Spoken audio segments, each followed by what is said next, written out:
सहनावतु सहनौ भुनक्तु सह वीर्यं कर्वावहै तेजस्विनावधीतमस्तु मा विद्विषावहै। ॐ शान्ति शान्ति शान्तिः।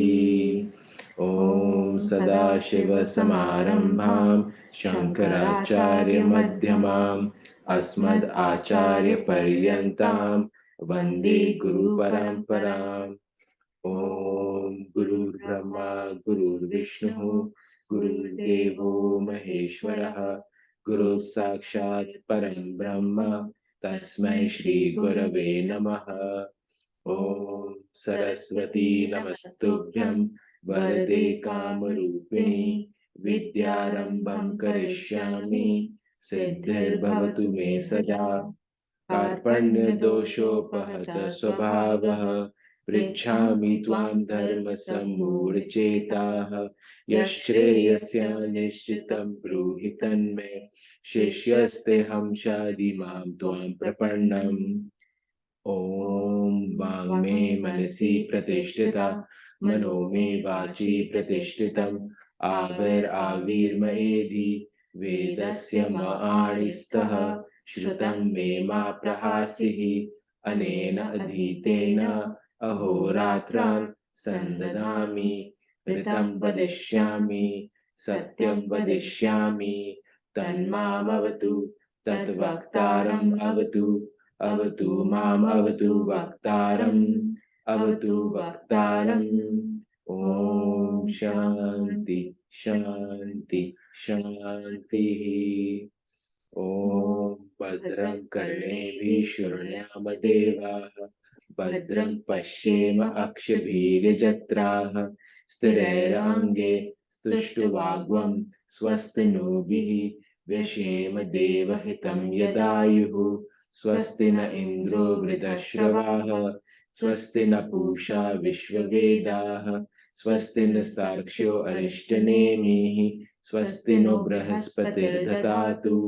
ॐ शान्ति शान्ति शान्तिः।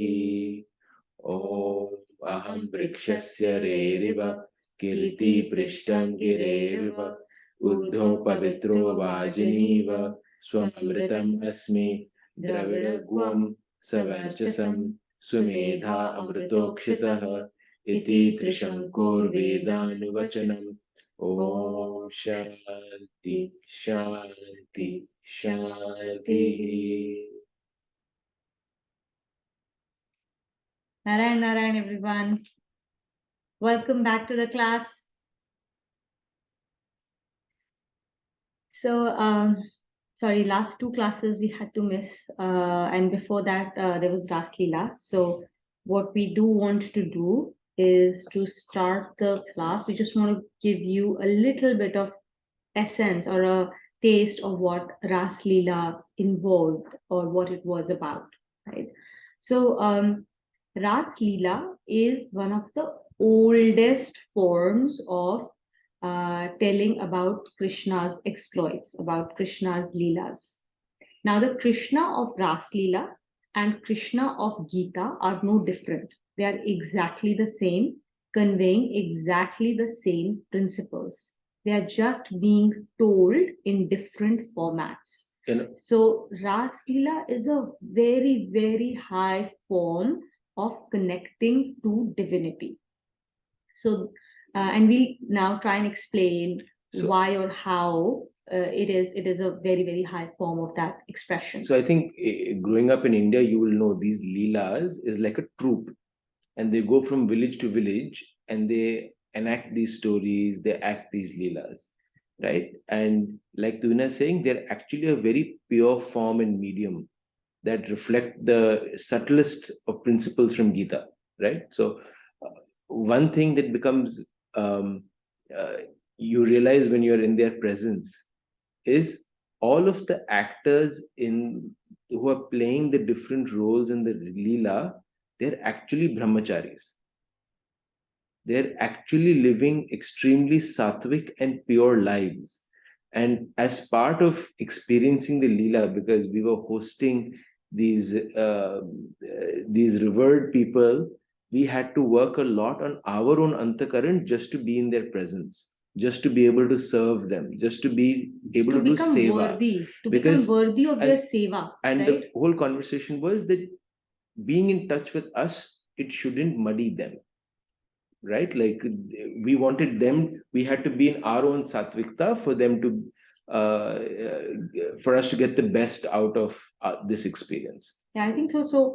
So the most important thing here is that the people who are actually doing the Leela, the Mandali, they are not normal people. They have worked extremely hard on their own antakaran ki shuddhi for them to become a pure medium of telling Krishna stories. Like people like us are not even like they're nowhere close to even being that medium. You have to purify yourselves considerably. And they are not actors, right? They are saints. They are saints who have cleansed themselves so much that they have got the seva to be able to sing Krishna's glories and spread his message everywhere.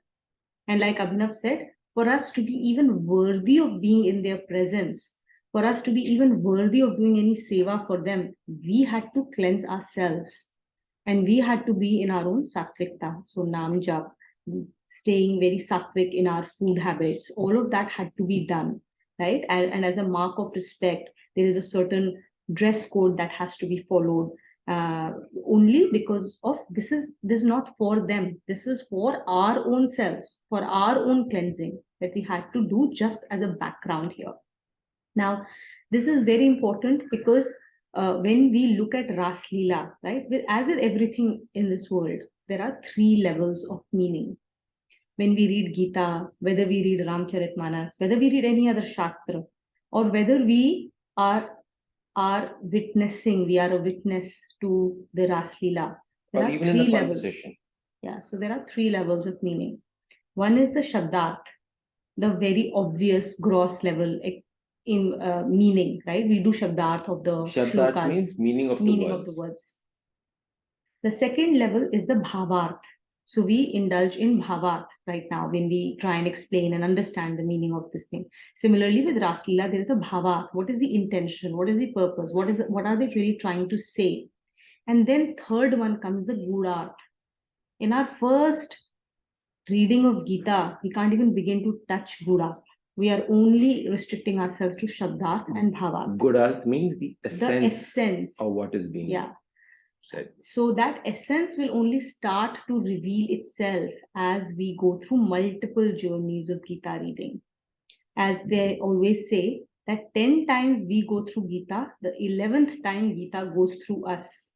That's when the Gurarth, the essence of it, starts to reveal itself to us. So similarly in Ras Leela, it's the same concept. And it's important to understand because a lot of times you would think that, oh, the Krishna in Ras Leela is, depicted with gopis. It's in the form of like he's talking about a ras, he's talking about love. It's a very different form of Krishna compared to the Krishna that we see in battlefield in the Gita.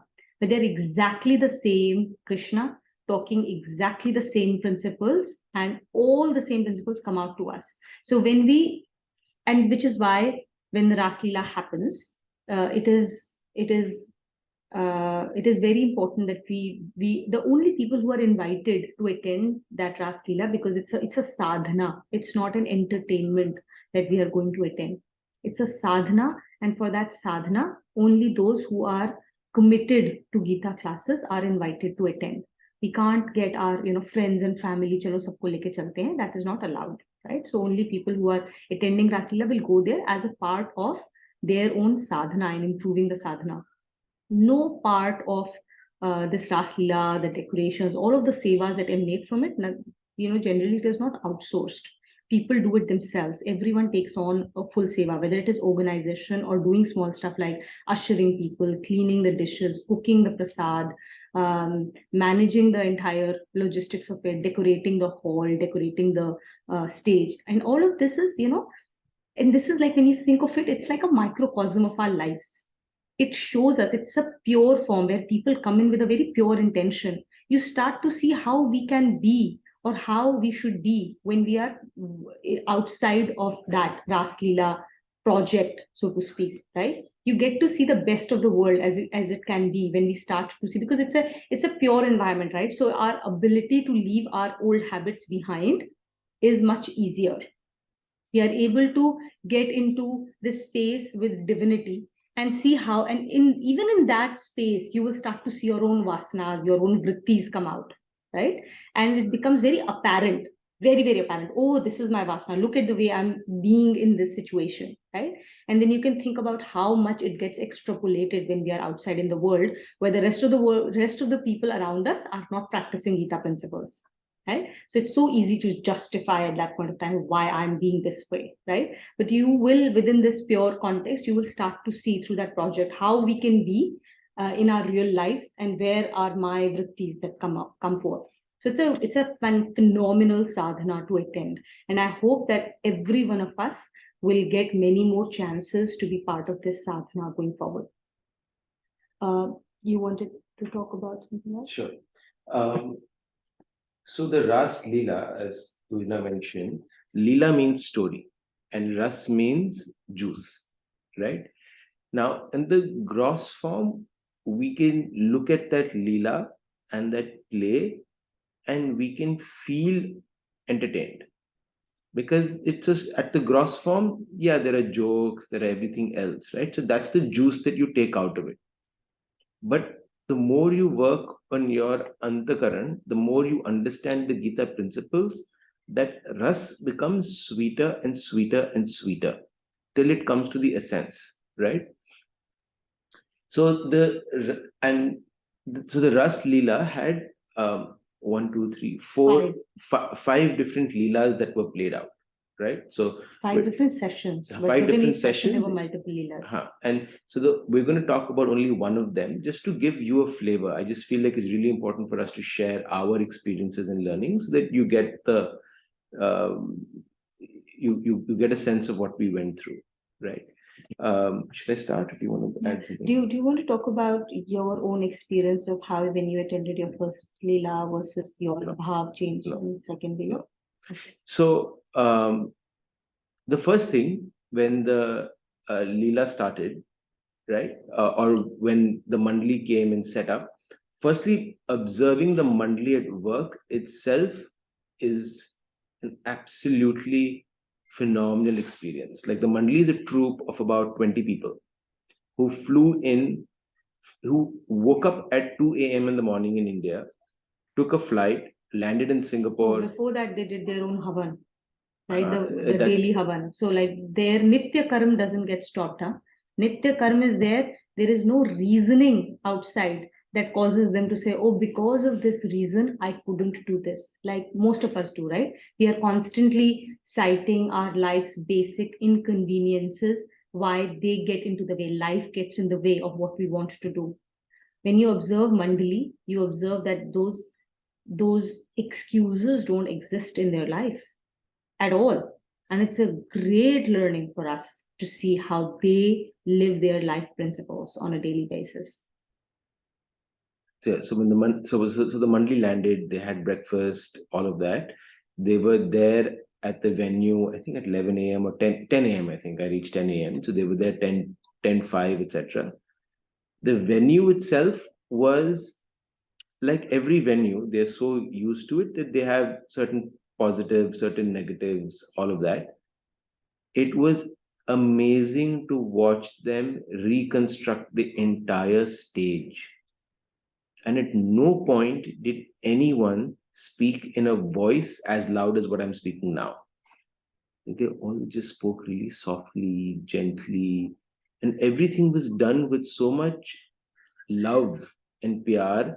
And at no point did they ask any of us to do work for them. It was just that if you saw it and you did it, they would happily let you do it, right? Like carry their bags or help them set up, all of those things. So all once the setup happened at 5 o'clock when the Leela was about to start, you had on the stage on one side you had 4 or 5 members of the mandali who started the bhajan. Now, even in that, right, just that little fact that Abhinav is saying that they will continue to do their work, and if you are available, then you will, then you can partake of that seva, and if you're not available, then you will not partake of that seva, right? So it is up to you. Uh, their work will go on. It's the same as Bhagwanji. Whatever Bhagwanji has to do in this world, that work will go on. It depends on you whether you want to be a part of that or not, whether you want to take on a certain seva or not, right? So every single thing, the more you become subtler, the more you're able to see the lessons that come from every single little thing that happens. So then the bhajan started. Okay, so we sang 2, 3 bhajans, and it is only after 2, 3 bhajans were sung that Krishna, Radha and Krishna walked out from the makeup room and slowly made their way onto the stapna, the stage, right? And of course, the entire walkway, we were throwing flower petals, all of those things, right? So one of the things that connected, that dropped for me, was the importance of bhajans. That bhajan is such a wonderful way to engage your senses because it's easy for them to engage in it with the sound and the music, but it's also a really powerful way to evoke and call God. And that's why in satsangs and bhajan satsang is such a powerful medium for us to connect to Bhagwanji. Step back, right? Why is music transcendental? Music has been created by Lord, right? It is a tool that has been created by Lord. As with everything else, He's created this world in such a beautiful manner so that our senses, when they engage in Bhagwanji's seva, it is constantly experiencing bliss. It is not work, right? Everything that we're supposed to do, if we do it the right way, we will constantly experience happiness and bliss. So, music, dance as art forms have a transcendental appeal across, across all cultures, and it is a very powerful medium, as Abhinav said, to invoke divinity, to do his ahavahan. So then when he Ustapna ho gayi for Radha ji and Krishna ji on stage, um, the bhajans continued, and then when the Leela part started, so I think there is one very important thing to recognize here. While you may think that the mandali is composed of ordinary people, as we've already established, they are not ordinary people. Every single one of them is a sant who has done extreme amount of tap to be able to cleanse themselves, to become worthy of the seva they are providing to the Lord.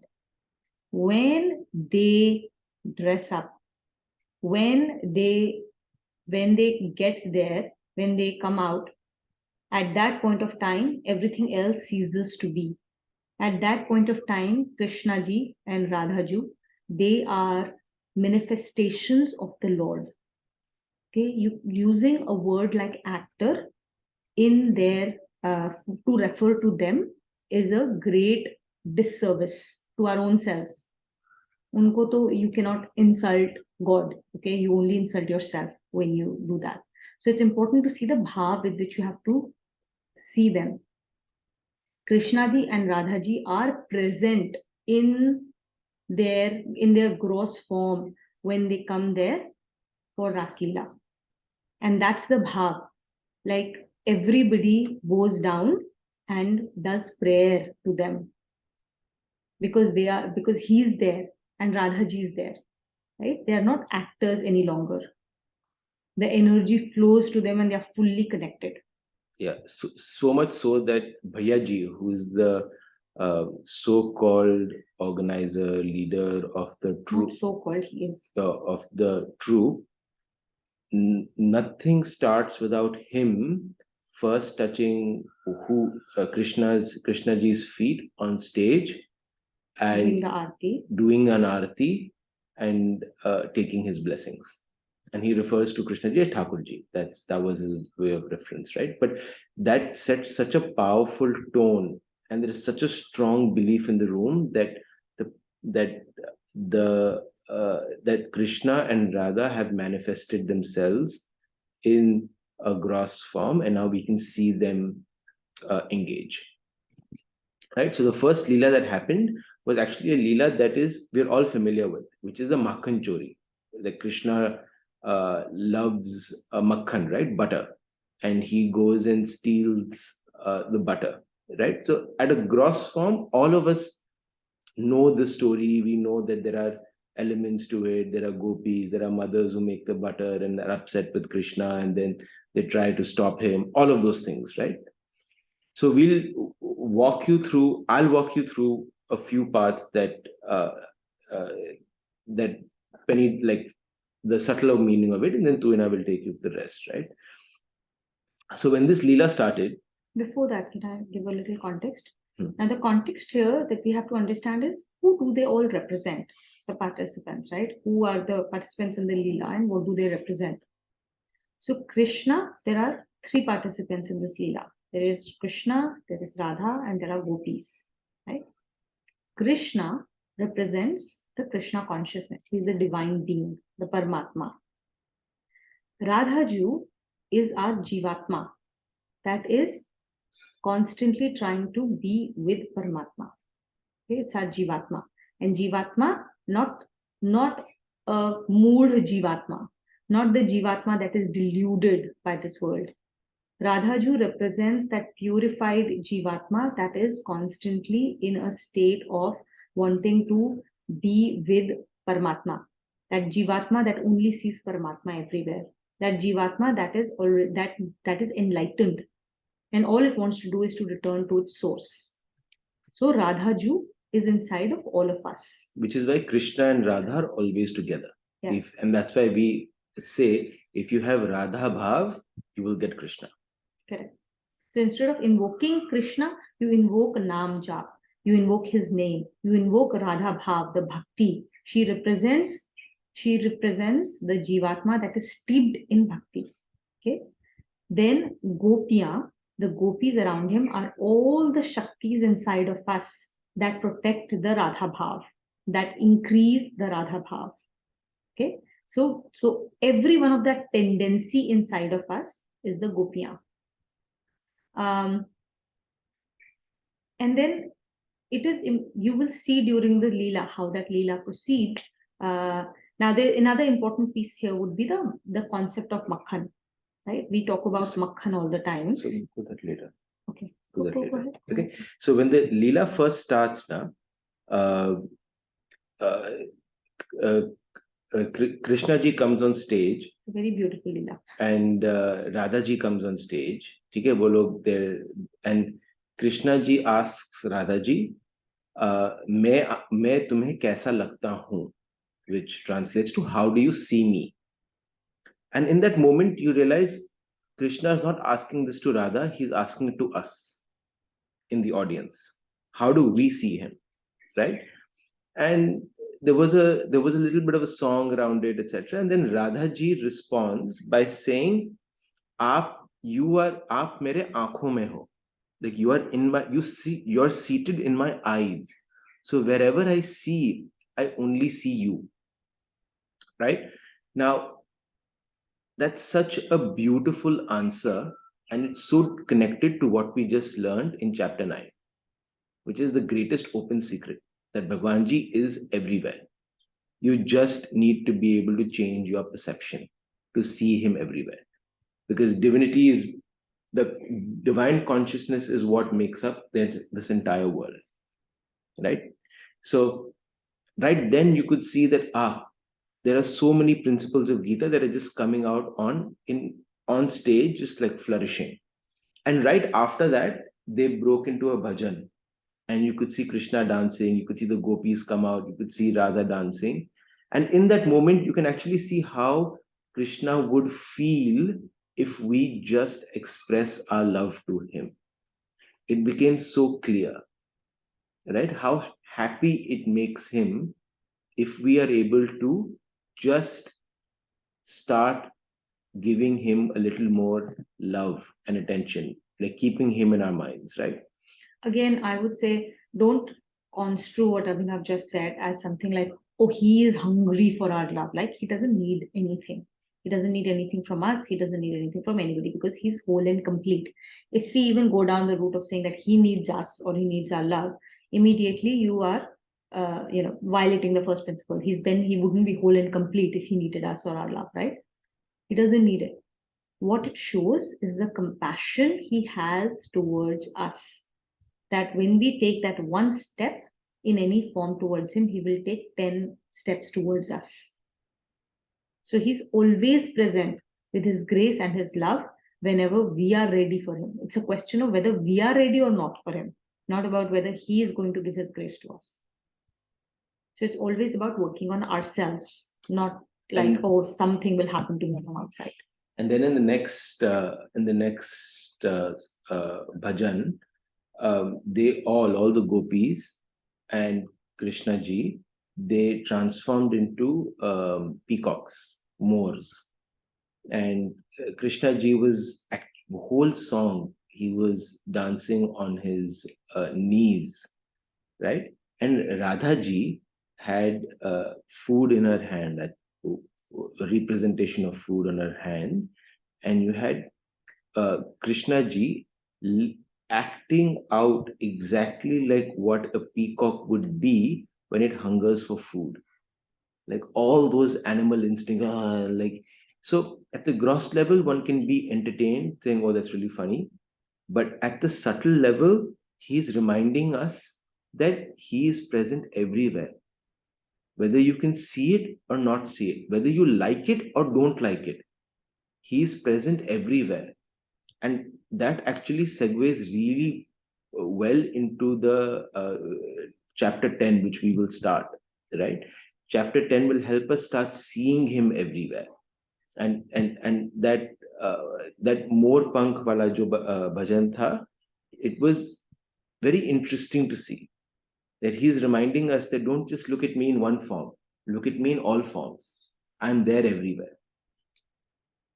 The other big takeaway from me throughout all the Leelas, not just this first half, and then Tuna will talk about the Makhan Leela, was that uh, he has a sense of humor.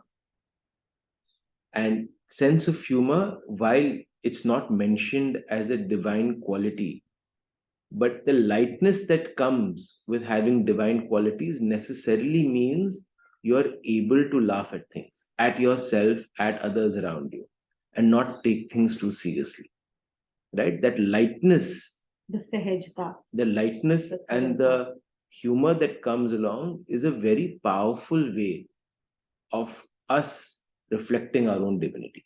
Don't take yourself too seriously. But yeah, the humor has to be sattvic. Humor can also be sattvic, rajas, and tamasic, right? We all know that. But the humor has to be that lightness as well.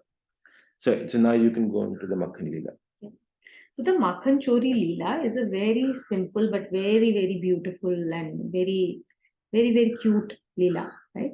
In that, basically, the concept is that there is the Gopiya are talking to each other and saying that this Krishna, no, he comes and he's always taking away our Makhan, and we are now going to catch him red-handed, and we are going to deliver him to my Yashoda, and get him to be tied up. So Ma Yashoda will tie him up, she's going to scold him and she's going to prevent him from doing this. So that's what we are going to do, right?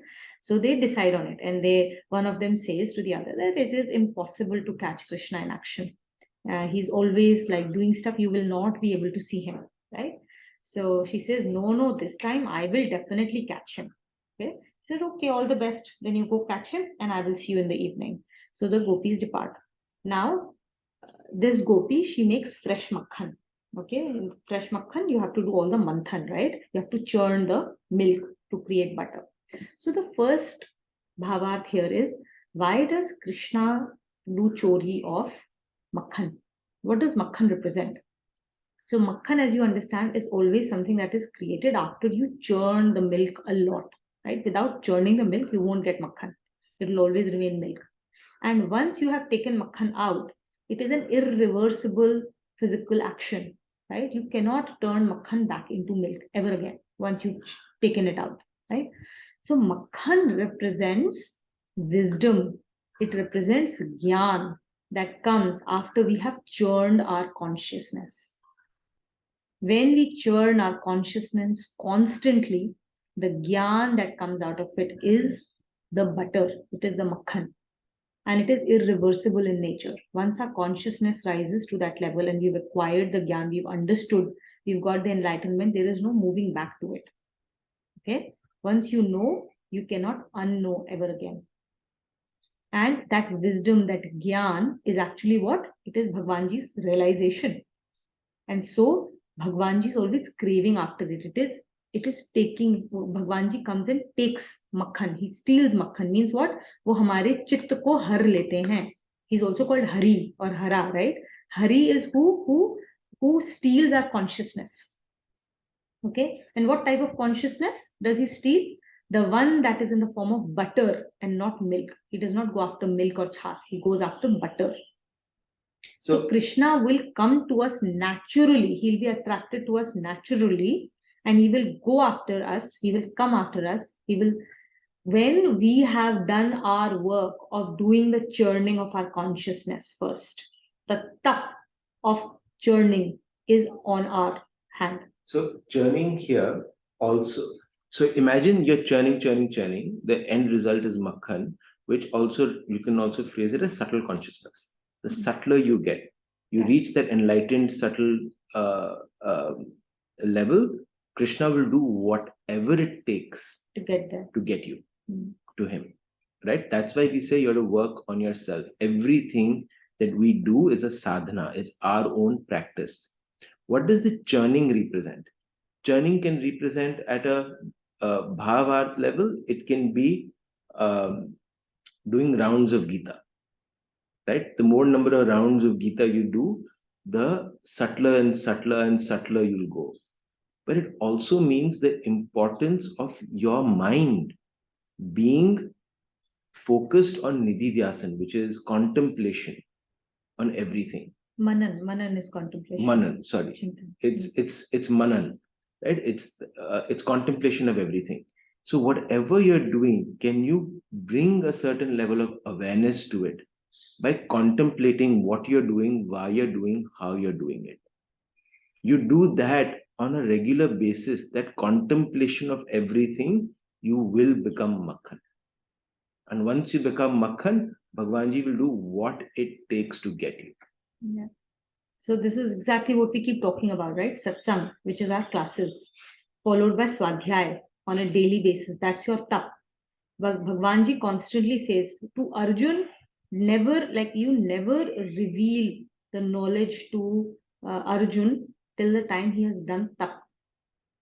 If there is no tap, there is no revelation of knowledge. So Swadhyay is our tap. Nam Jap is our tap, followed by Manan and Chintan. That's our tap.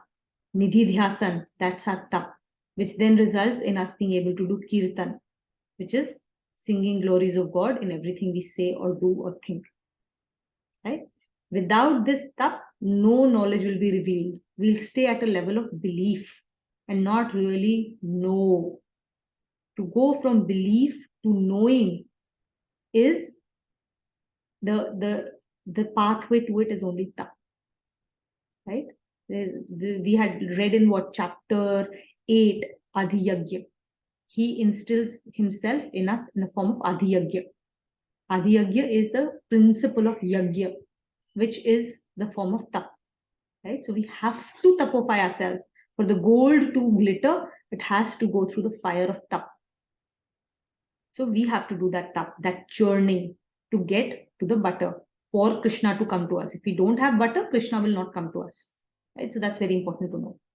Then the next step is, so she churns the butter, she creates the butter, and then she does ahvahan. He doesn't come if you don't have a desire for him to come to you. So that keen desire has to be there. It can't be a casual thing. And she does, the gopi does a lot of bhajans to do avahan. And she does one bhajan, Krishna doesn't appear, and her restlessness grows. She only wants him. So there is that ahvahan. You have to have a keen desire to have Bhagwanji with you, an untarnished keen desire. So that happens once these two things are pulled together. Krishna actually arrives. So when Krishna arrives, he sees, and then there is this very cute Leela of where he says, like, am I being washed? Obviously, he knows he's being washed, right? He's playing along. And then he goes and he takes Makhan, and immediately the gopi comes and catches him, that this time I have caught you. Right? And then there's that like humor that Abhinav was saying, right? That humor comes from a space of lightness, a space of sahajta and saralta, and that comes when our ego is really low. When our ego is high, we take ourselves too seriously and we are unable to see humor around us. We are unable to laugh at ourselves or in situations around us. So that humor is very important, right? So there is humorous interaction between the two of them where she says, no, I was only trying to see if there is, there was a cheaty that got into makhan. I was only trying to get that out and stuff like that, right? And she says, but why is makhan on your face and all of that happens. And then she says, now I will tie you up. So he says, so tie you up meaning what? That I'm going to tie you up and keep you close to me. So she says, oh, and he said, do you even know how to tie me? Do you have the instruments? Do you have the knowledge to tie me? And then she says, yeah, I will try and tie you. And she tries to tie him up. And obviously she's unable to do that, right? Every time she does something, he's able to escape her knots. So she says, okay, now what do I do? I have to tie you because I have to take you to Yashoda Maiya. What you tell me what to do? He says, look, you don't know how to tie me. Go back to your village, find a guru who will teach you how to tie me, and then you come back to me. Okay. So she says, oh, then she thinks, and she's like, how will I do that? I will go somewhere, find a guru, then do this, and then come back. You will escape by then. So let's do this. You become my guru and teach me how to tie you. Right? Such a beautiful concept. She's saying, Krishna, you become my guru and you teach me how to tie you. And this is exactly what Arjun says in the book. Gita. That's the birth of Gita. That you become my Arjun, guru, right? When in 2.10, correct. he says that 2.07. So he says that now I am your shishya, you become my guru and you impart the knowledge to me, right? So the same concept. And then Krishna teaches her how to tie. So he he actually ties her hands, one ghat, two ghat, and then he does the third. He says, now the third one, he says, this is gurgat, and he ties her gurgat.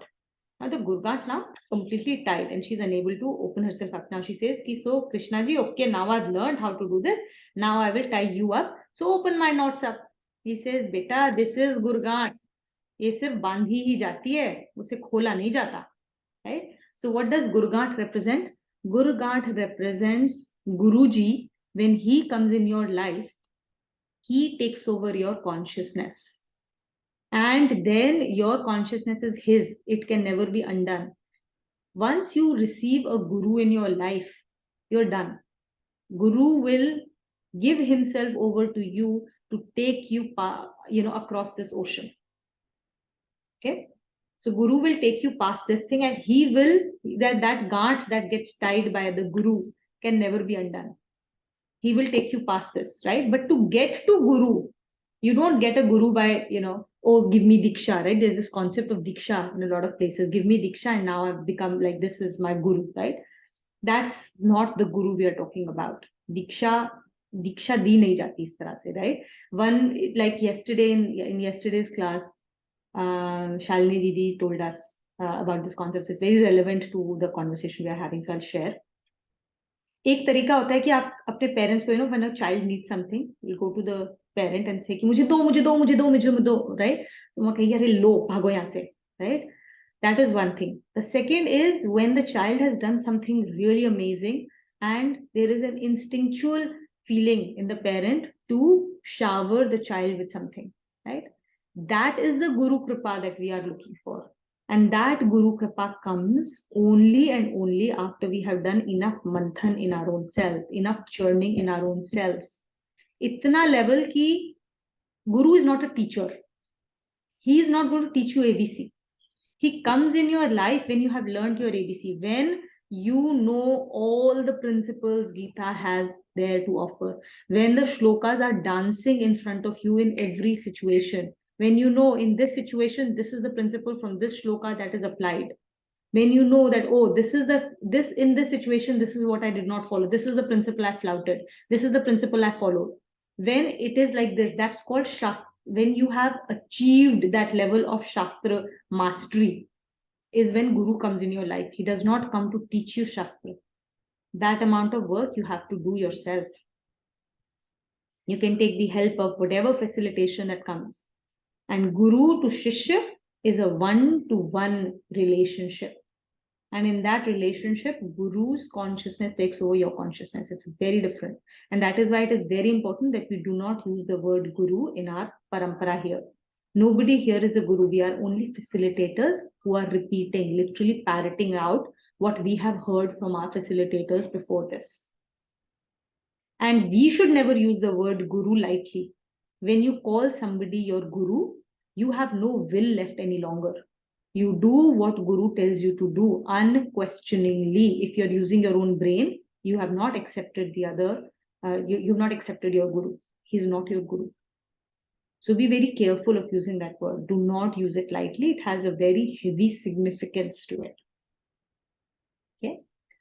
So I think that's all that I wanted to share about the very first Leela. There were many other Leelas that were played out. And each one of them was more beautiful and had so many subtle principles to learn from. And I just we just had such a beautiful experience that we wanted to really share it with everyone else as well. And just to give you a flavor of what the experience was for us who were lucky enough to be in Singapore to attend it. Yeah, and this is like, our experience that we are sharing with you is colored by our consciousness, right? Which is obviously nowhere as clean as it needs to be, to bring you the essence, the actual message that can only come from the Mandali, who are really, really pure channels. We are not pure channels. So our ability to deliver what we heard is severely constrained by how clean our channels are. So it is like a very tiny fraction of what you would get if you were in their presence yourself. Okay. Start chapter 10. Cool. This is very wonderful. Had seen a lot of folklores and so on. Visualizing through your eyes what could have happened, how you guys have thoroughly enjoyed it. It is really nice of you to take time to explain through it. I think this time I definitely miss being at Singapore. Should have been with Kavita probably. Fir se hoga. It will happen again for sure. Yeah, every 2 years it happens. God willing. God willing. God. Okay. Okay, chapter 10. Okay, so I think chapter 10, in continuation of chapters 7, 8, and 9, we are going through Bhakti Yoga. Interestingly, so far, 3 chapters have finished. We've not talked about Bhakti anywhere, right? We've not talked about Bhakti because Bhagwanji does not want blind faith. He's very against the idea of blind faith. Blind faith leads to fanaticism. And that's not what we are after. Blind faith leads to all kinds of misunderstandings. It calls it Rudhivad, where all we do is follow certain rituals. We become ritualistic. We become Rudhivadi. We become fanatics. Right? So thus far, we've not started the concept of bhakti at all. What he is doing from chapter 7 to chapter 9 thus far is explain to all of us who he really is and what his immanence is, right? And when we understand his immanence, the delusions leave us. The ego becomes really small. And that is our journey to really become papmukta.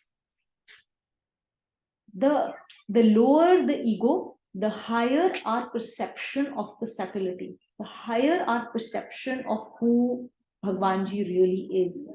And from that space of understanding, from that space of jnana, comes bhakti. It naturally comes. It is not something that is forced upon us. Right?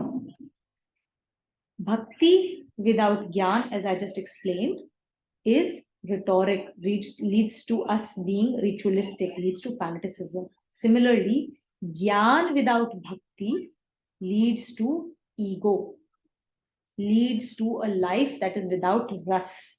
In fact, there was one entire Leela that was on this topic, where we had, gopis who represented bhakti, and Shri, I think, I'm forgetting the name of the sant whose story was being told. I'll recollect and tell you in the next class, who represented only Gyan, pure Gyan. And there was an interaction between the two in that Leela that talks about Gyan and Bhakti and how they must go together all the time. Gyan without Bhakti leads to ego, and Bhakti without Gyan leads to fanaticism. Right? So we have to always have them together. So thus far, the entire story in this second sextet has been around understanding his immanence, understanding his real magnificence, his real glory, understanding who he really is. That is Tattva Gyan. So now in chapter 10, the main topics that we will cover is, first, we will cover the reiteration of his magnificence in a different format. So we are seeing he's revealing to us his magnificence in different ways. So this time in chapter 10, we will reiterate his magnificence, but through looking at the concept of vibhutis. Vibhutis are basically the talents that we have. Any one of us, all of us are bestowed with different talents. How to see Bhagwanji in those talents. That is, and he represents himself through those talents, right? So that's the first point of this chapter, right? The second is he will reveal to us the secret. And this is again a reiteration, right? He will reveal to us the secret behind human dilemma of why there is this whole, duality that exists. The third thing we will understand is the reward of devotion to him, to the Lord. And finally, he will reveal to us those visible signs of his manifestation. When we are able to see those visible signs, they act as road signs for us on our own personal journey. They tell us how further along are we in our journey and how far we have to go. Okay. Now, we understand that Brahman pervades the entire universe, right? And there are two aspects, right? We've discovered that in chapter 7, 8, and 9. There are two major aspects. The first is the unmanifest aspect, the avyakt part of him. And the second is the vyakt part of him, that which is manifested in these myriad glories around us. Okay. So we will first talk about the unmanifest aspect. He touches upon the unmanifest aspect. And then he talks about the expressions of it. Now, why is expression important in the first place? Why is he spending so much time in explaining to us his myriad expressions in the world? So I'll take an example of electricity, right? Now we understand electricity is a very powerful force. If we had to understand electricity by trying to look at the wires through which electricity flows, or through the, because electricity is unmanifest, right? You can't see it with your eyes.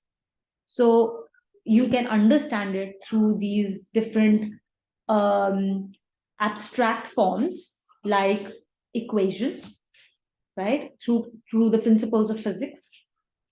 Or you can see its expression You can understand electricity by seeing what it can do, by seeing a fan rotate, a lamp light, use of electricity to run certain medical equipments, right? It's so much easier to understand how powerful electricity is by seeing its manifestation, its expression in the world, than trying to understand that there is something, that power that goes through the world, right, or through the wires, and or to be able to grasp its magnificence through the through various equations of physics, right? It's And why is that so? Because we are all mood people, right? We are bound by the gunas of the nature, right? And our intellect is at a much very gross level. So for things to make impact on us, it makes impact on us when we see a practical, right? That's why every time in school we have in important concepts there's theory and then there is practical, because practical resonates a lot with us. Suddenly our mood buddhi starts to like, oh yeah, moti buddhi hai na. It starts to like, it immediately it makes an impact on us. We see something physically, we see something, we hear something, we touch something, we eat something. Our senses, gross senses, interact with something, with some expression, and that makes a much larger impact on us than a boring theory that is explained to us on a class blackboard. Correct? Same concept here. That is why expressions are so important, right? And another important thing is that we need tangible expressions. Why do we need tangible expressions? Because Arjun, who's a representation of all of us, he is a man of this world. And so he is bound by the world. And when you get bound by the world, you get blinded by it. And we lose the insight to see the wonders of the world, the wonders of how Bhagwanji manifests in the world. That is why it is the greatest open secret, because we lose the insight, we lose our faculties get dulled, our antakaran gets completely dulled, and we are unable to perceive that greatest open secret that Bhagwanji manifests himself everywhere. So what do we really need to be able to rise above these worldly temptations that allows us to to have our intellect at a subtler level? What allows us?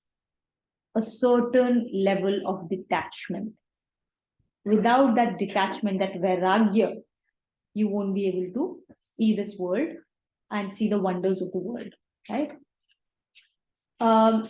Now, knowing this truth and knowing the fact that it is very important to keep the mind anchored in Krishna.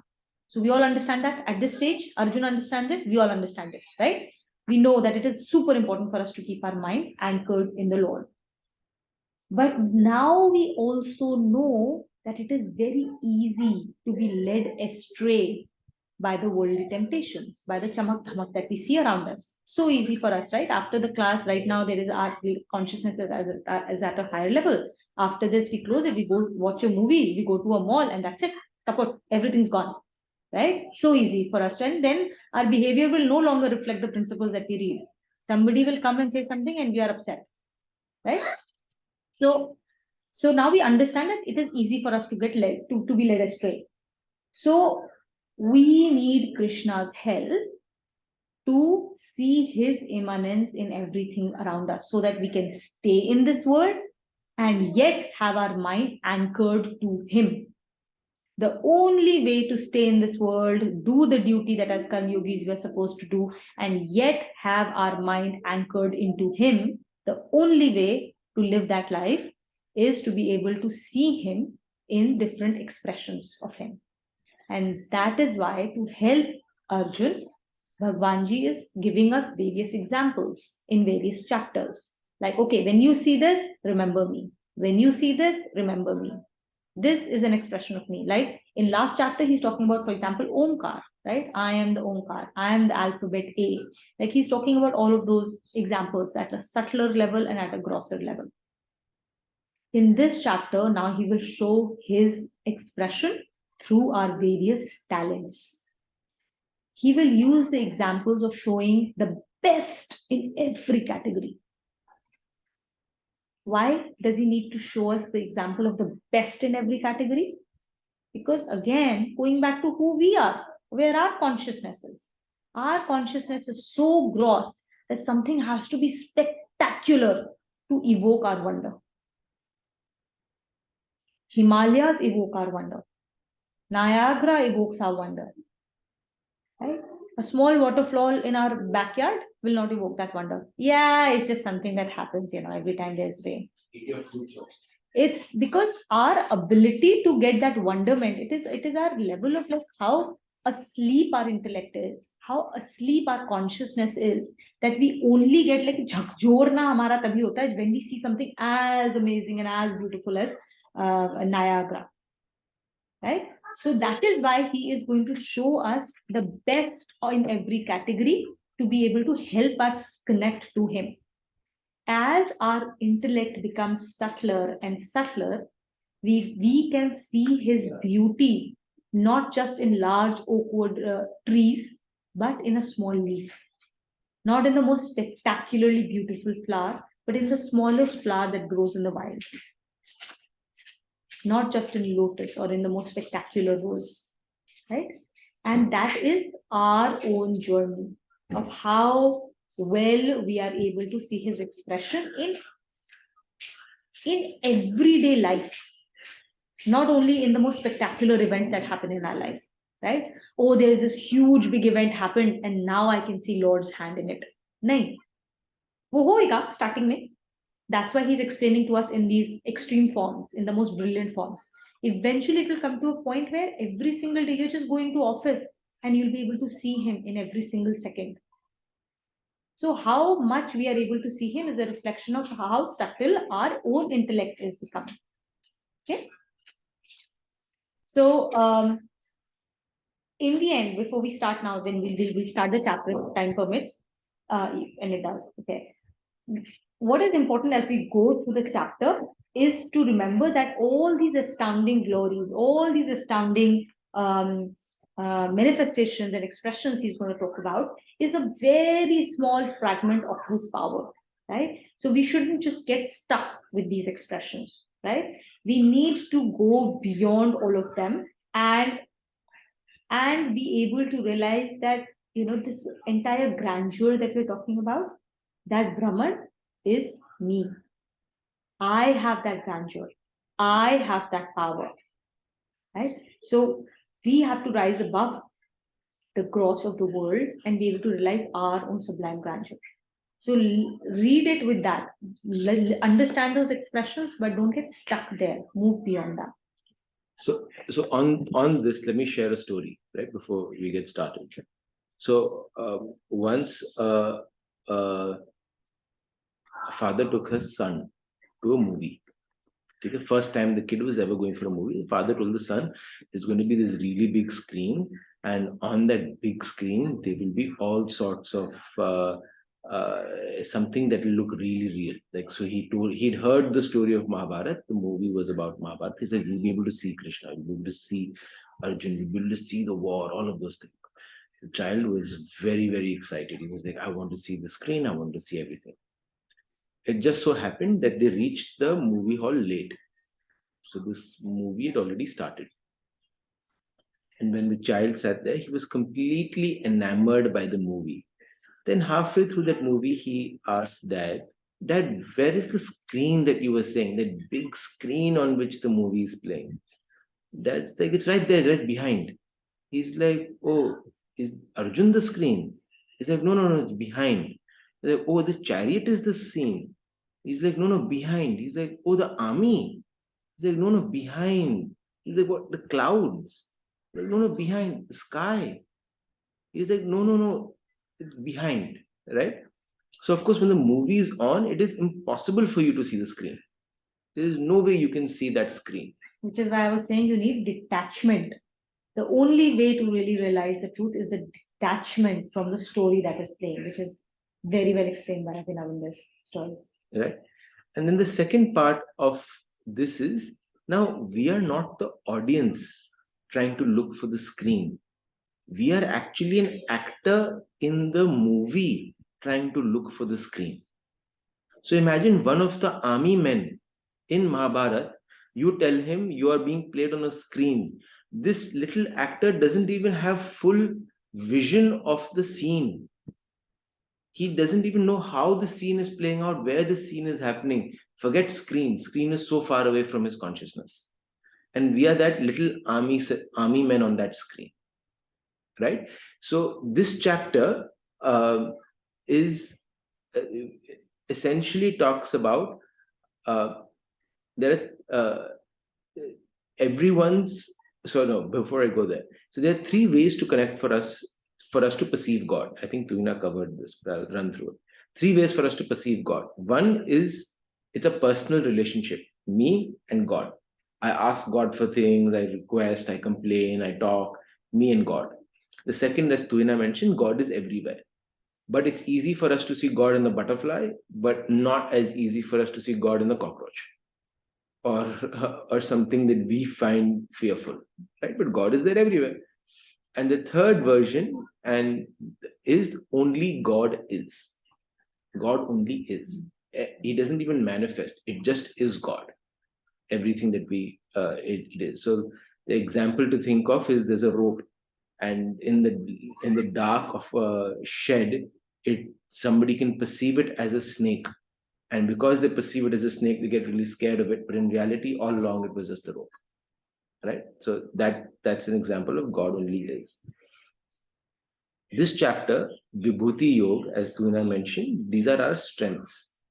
These are our innate strengths, qualities that they have come from somewhere, right? And this is the gift of God. This is the vibhutis He's given us when we read some of these qualities and we realize we've been blessed with them, right? Uh, Everyone has these qualities, and we have been using them on a daily basis to be successful, to be where we are. The yoga, that means the connecting with Bhagwanji, is becoming aware of them and becoming grateful for them, right? And using them for the right reasons. And when you start becoming aware of them in yourself, you will start becoming aware of them in everyone around you. And Vibhuti Yoga is that element where you start seeing the vibhutis in every single person and realizing that is from Bhagwanji. That is his glory. Manifestation. That is his greatness. That is his power. That is his manifestation. Right? So we will study a lot about vibhutis, but we'll also discuss all the different divine qualities one by one later on in the chapter. Sorry if I repeated something because I was a bit in and out. But yeah, should we do the reading? But the open chapter. Yes. We'll start reading. Vijay, you'll read with us? Sure. Vibhuti Yoga, the yoga of divine sublimities. Yes. Chapter opening. So we'll first talk about Arth Paramatmane Namaha. Yeah? Arth Paramatmane Namaha. Arth Paramatmane Namaha. We always do that to start the chapter. We'll start now. The Vibhuti Yoga, the yoga of divine sublimities. In the 7th chapter of Gita, which was opening chapter of this text, the Lord revealed his essential nature along with the secret of his direct perception as well as that of his total perception. In the 8th chapter, he narrated his transcendental immutable aspect. He also explained those forms of worship which are conducive to his remembrance. At the time of death, thus leading to his attainment. In the 9th chapter, he narrated sovereign character of signs of perceiving him and also described the different form of his worship. In this chapter, he embarks on a description of his magnificent sublimities. These sublimities pertain to the regions of his might, his glories, his supernatural powers, and his resplendence. God is unity, but the diversity of the forms in which he manifests himself is amazing indeed. This diversity sometimes gives impression that entities underlying the forms would be different, but all the forms originate from the one Lord of the universe. It is to convey this fact that The Lord speaks of his sublimities in this chapter. Hence, this chapter is named as Vibhuti Yoga, or the Yoga of Divine Sublimities. The word Vibhuti is used as the name of this chapter, means extraordinary greatness, power, importance, or resplendence. As adjuncts of the Lord, they are supernatural or sublime character and have termed divine sublimities. So, two other things I'd like to add, right? There are, for anyone to be successful, you need aptitude and you need attitude. Aptitude are the skills required, and attitude is the way you go about doing it. Correct? When they both are in sync, you reach a moment of being able to work with ease, because you're able, it's effortless. You will read about all of this when you read about elite athletes, elite performers, right? They reach a level of effortlessness, is what they strive to achieve. Aptitude, in essence, if it's not in sync with what you're doing, then you can still do the task, but you will not reach that level of effortlessness. It will always be hard work. It will always, or your outcome will always be mediocre, or there would be a lot of stress in your life for doing that amount of work, right? Which is why aptitude and attitude have to be aligned. Vibhuti Yog or Vibhutis, forget the Yog part. Vibhutis refer to the aptitude element of us, right? It's about, and all of us have been given these Vibhutis. There is no question about it. Some with, some have been given certain Vibhutis in a slightly larger quantity, some with a lesser quantity, but all of us have these unique Vibhutis that make us who we are. That is our potential. Whether we achieve that potential is a reflection of one, our inner work, our attitude, and the attitude with which we go about doing our work in Sansar.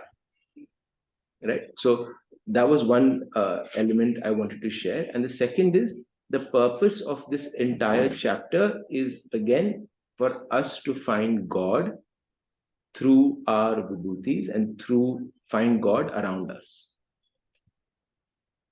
And to add on to what Abhinav said, right, vibhutis are, you know, like they said, these are extraordinary powers that are being talked about. Like I said before, Bhagwanji is going to show us the best in every category. Reason being, because of our own grossness of our nature and our antakaran that is not able to perceive very subtle things. That is why, to be able to bring out and for to be able to make an impression on our chit, he's talking about the best in everything, the most amazing pinnacle in every aspect, right? But that doesn't mean that if that vibhuti is not at a pinnacle, that it is not a representation of Bhagwanji. But we will start to see them. Let's start with where we are. Let's start to identifying in him in the pinnacle of the vibhutis, and then be able to see him in everyday principles in every single thing that we do. Also, when we start to think about like the attitude that Abhinav referred to, when we have the right attitude, it not only leads to that effortlessness that is at a slightly more grosser level, at a subtler level, what it does is that you have a certain reverence to the vibhutis, to the talents that are given to you, and you will use those vibhutis for the right purpose. You will use them in the right context and not misuse them. Misuse of vibhutis will lead to destruction, and the right use of vibhutis will lead us to the yoga with Bhagwanji. So there is a reason why this chapter comes well after us practicing Karma Yoga, chapter 4, Yagya, Abhav, all of those things. Those are very important principles before you start looking into your qualities, right? And some of the concepts of like, oh, this is what eventually becomes ritual. It becomes a ritual when we when we stop understanding the reason why we do certain actions, right? But there are certain rituals we do to be able to get the right attitude in place. For example, when we start a chapter, we invoke Bhagwanji, right? Om Shri Paramatmane Namaha. So we invoke him. The idea behind that invocation is to seek his blessing that we may be able to get what he wants to tell us, so that our patrata is, we have the humility to increase our patrata and get the grace that he's trying to tell us, reveal his knowledge to us, right? So that is the attitude. Similarly, and this was very beautifully shown to us during Raas Leela, when before every single Leela, there would be every single day when it starts, you would start with the puja. You would start with the puja of the gopis, of Radha Ji, of Krishna Ji. You would decorate them with flowers, right? This ritual is there as a way for us to take that moment to cleanse our antakaran, to get ready to receive. When we do a certain action with a certain bhav behind it, that this is what I want to invoke when I do these actions, slowly from a space of consciousness, it starts to become subconscious. And as soon as you start doing that action, like it's like muscle memory, you immediately get into that bhav, you immediately get into that zone, right? So it is that thing. This is what is used in hypnotherapy sometimes. The same concept is used in sports when they practice and practice and practice the same action. Eventually, life is led 90% by our unconscious, our subconscious brain. Only 10% of our life is run by our 10%. And that subconscious brain, that 90%, the decisions we take in our life that rule our life, we call it destiny eventually. Because we don't understand where it's coming from. It comes from our unconscious. That's why we need to do certain rituals, do certain things to invoke a certain way of being, to invoke a certain attitude, to invoke a certain bhav. But do it with the right understanding so that you instill that in your subconscious. That bhav automatically comes the moment you do that action. That is why puja is important. That's why it is there as a thing. You start your day with a puja or swadhyay to invoke in yourself a way of जैसे कर प्रणाम तेरे चरणों में करता हूं अब तेरे काज. We start the day as his servant. Okay, and keep that bhav in our mind throughout the day when we are going through our karma. Okay. Nena, you read the next. Sorry. Okay. No, no. I was about to read the connection. Go ahead.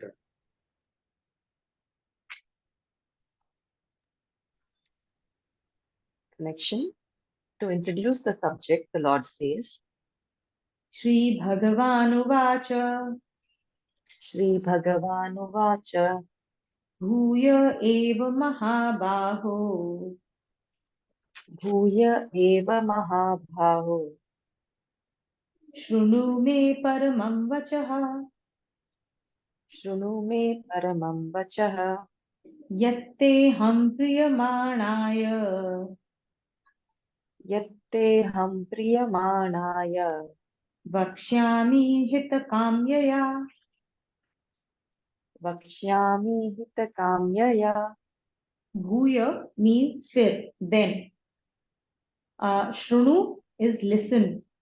Me, mine. Paramam vachaha, my words that are deep and impactful. Yeah, param vachan. Words that are deep and impactful. Yat, jisse, through which. Aham, aham is me. Priya manaya, atishay prem rakhne wala, for one who adores me so much. Vakshyami, will say, I will say, aham, I will say, hit kamyaya, for their hit in my mind, for their welfare.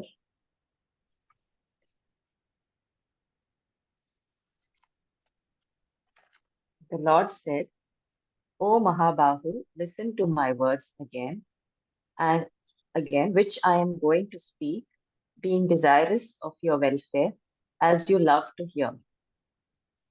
Welfare of the devotee by adoring the Lord. In this shloka, the Lord talks of those to whom he gladly reveals his sublimities. He considers Arjuna to be a fit recipient of his words, for he knows that Arjuna adores him. In revealing his sublimities, he has only Arjuna's welfare at heart. This shows that the Lord does not hesitate to reveal his sublimities to a person who has wholehearted adoration for him, and in doing so, he cherishes only the welfare of that person. Okay, yeah. So, sorry, I was actually thinking of a quote which I never remember correctly. Do you remember it? That welfare wala quote. आप जो करोगे भगवान के लिए तो वो चाहेंगे. It's not relevant here. It's very much welfare, desirous of your welfare. I'll put it second way. So, okay. So there are two parts here. One is you become a fit recipient of his words. How do you become a fit recipient of his words? Is by increasing in us increasing in us love for him, basically, right? The more we love for him, the more we have a desire to see him, to understand his immanence, the more we become fit to hear his words. The more tap we do towards this aspect, towards this bhav, the more our patrata is. And only then will Bhagwanji reveal himself to us. So I'll add here, right? This is the only chapter so far that starts with Bhagwanji, Shri Bhagwan Uvacha. Every other chapter is Krishna asking first. No, Arjun asking. Sorry, Arjun asking first, right? And then Krishna responds. 9 chapters of Arjun being a good student, an enthusiastic listener, a loving student in full surrendership, gives Bhagwanji the motivation and the enthusiasm to share more. Not even wait for the student to ask or think of the question. He's like, I will just tell you now everything I know. And for your welfare. For your welfare. So, and the other interesting aspect is my words again. He's repeating him. He's repeating these words, and he's like, if you do, and the quote that I was thinking of, right? If you do what I want, if you desire what my desire is, then your desire will be my desire. So basically, if you do what I want, I will fulfill your desire. If you do what you desire, then I will fulfill my desire. Bhagwanji says, right? So if you, and this is where he's saying that if you actually give me that attention, surrender me, I will take care of your entire welfare. So that act of studentship is very important, right? And that act of studentship is with what type of an attitude? It's an attitude where you question to understand and not to do fault finding. That's the mental attitude. And physical attitude is that you do the stuff that is required of you to do. Only then will Bhagwanji come ahead and reveal himself. Then we become fit to receive his grace. So if we are not seeing a certain outcome, the question is for ourselves to ask, what else do I need to do and where is my tap lacking? The second thing that he shows is how, see, he, in everything that he does, he's our model. He shows us who he wants us to be through his actions and not just words. So what does he say? I am doing this for your welfare. So it's a template for us to who we need to be as well every time we interact with others. So a desire for others' welfare is a very important desire to have. Because when we have this desire for others' welfare, there is tyag of our swarth. There is tyag of our ego. And when we have done that, तो हमने धर्म को अपना लिया. We have taken on dharma. Okay? So, and that's others, essentially. Yeah. So, दूसरों का हित is dharma. When we can move beyond ourselves and our desires, then is the only time we are in line with the Lord. So, for example, doing your own swadhyay, being able to, like, and I'm giving this example because it's like, in the context of the class, right? So it's easy to understand. Various acts of lok sangrah, is an act of moving beyond our own selves. What are those acts of Lok Sangra? Joining the class on time and not late, right? Because when we join late, then it's an act of disrespect to the other people who are in the class. It's a disrespect towards Krishna. It's disrespect towards the facilitators, right? Being able to join the class on time is an act of Lok Sangra. Doing your own swadhyay is an act of Lok Sangra. Participating in the class is an act of Lok Sangra. All of these things require us to move beyond our daily inconveniences that stop us from doing our duty, from doing our dharma. Very, very, very small acts, right? But God lives in these details. He does not live in grand ideas and grand things in life. I mean, he of course does, but it's in these little things. Our intellect and our antahkaran starts to get subtler when we start to see God in these smaller details and not just in big, magnificent things.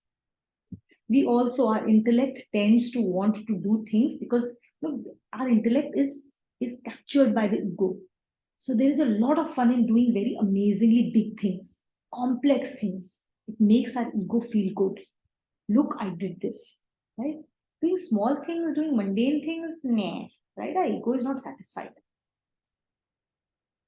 Whereas God is found in these smaller things. When we are able to go past our ego, doing simple things, naam jap, so simple.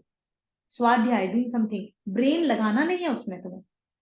जहां brain नहीं लगाना, सिर्फ act करना है, exercise करना है, दिन में मेडिटेशन करना है, पूजा करना है, स्वाध्याय करना है, कोई भी एक्ट आपकी लाइफ में करना है, राइट? जो आपको रेगुलरली करना है, एक कंसिस्टेंसी के साथ करना है, बिना दिमाग लगाए, right? You just have to do something small, consistently, day on day, without using too much of your brain power. That is where God lives, and He will manifest His magnificence through those aspects in our life. For example, doing a 15-20 minute exercise, 30-minute exercise every single day, simple exercise, just walk, nothing grand about it, don't need a personal trainer doing amazing or do like extraordinary forms of yoga. Walk 30 minutes a day without using your brain around it too much will lead to a health and a receptacle of your body which is going to be healthy to do his duty every single day rather than doing one big grand show of a marathon once a year. Yeah. So that is very important, right? Sorry, I don't know how I the last thing that I'd like to highlight is he refers to this, like I mentioned. He starts the chapter by speaking, and he says, I will listen to my words. M in this is capital because these are divine words that are coming out. And why are they divine words? Why are they just not words? Because this is the way for us to connect with him. This is the real, this is what we're going to come read following from here refers to our opportunity to connect directly with him.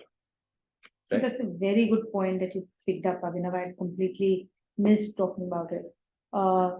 So what is important here is, and it will connect to the next shlok, is that Krishna has in a previous on previous occasions also declared that only he can speak about his glories. Only the Lord is capable of speaking about his glories. No one else can. So then the question becomes, then why is that the case? Why can't someone else talk about his glories, right? We're going to talk that exactly is going to get covered in the next shlok now. Why is that? These are his words, not someone else's words. It's not some sage, it's not some saint, it's not somebody who's written Gita, it's not Nanaji, right? It is not their words. This knowledge, these words are directly coming from him, from that purest, from the Adi principle, from where it all started. It is not some human being who's made this up, however sublime they may be. It's not any saint's words, right? That is what we are going to now, he's going to talk about in the next shloka. Rituj, will you read with us? Do we have time? 11:54. I have very little to say on the next shloka, so we can do it. Okay, I can explain this Then do you want to do it next class? next class. Okay. So we'll do it next class. So we don't want to rush through it either. Yeah. So we'll close the class here. Sorry with it. We'll take this up in the next class. There's just so much to understand in every single, and we are still only like scraping the surface. We're not even like getting into that right now. So since we had asked Ritush to do the reading, why don't we, Ritush, will you take the save of closing shlokas?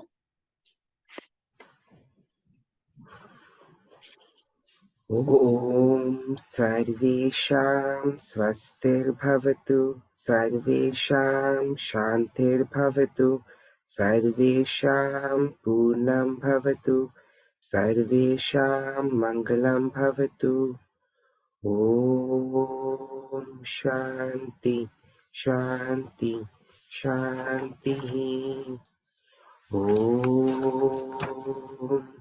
सर्वे भवन्तु सुखिनः सर्वे सन्तु निरामयाः सर्वे भद्राणि पश्यन्तु मा कश्चित् दुःखभाग् भवेत् ॐ शान्ति शान्ति शान्तिः ॐ असतो मा सद्गमय तमसो मा ज्योतिर्गमय मृत्योर्मा अमृतं गमय ॐ शान्ति शान्ति शान्तिः ॐ पूर्णमद पूर्णमिदं पूर्णात् पूर्णमुदच्यते पूर्णस्य पूर्णमादाय पूर्णमेवावशिष्यते ॐ शान्ति शान्ति शान्तिः